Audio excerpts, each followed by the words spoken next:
verdi. Soyut meynan oynağa fırladı yine. Soyut meynan oynağa fırladı yine. Soyut meynan oynağa fırladı yine. Soyut meynan oynağa fırladı yine.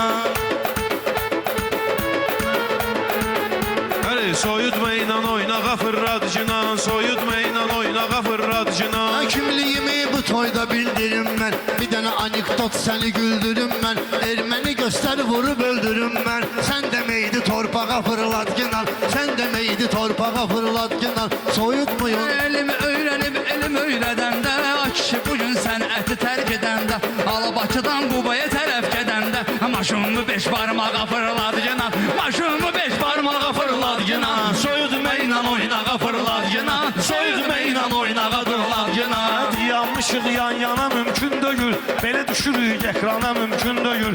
Aç bizlə meyxana mümkün deyil. Ruhu çerez maçlağa fırladı yine. Ruhu çerez maçlağa fırladı.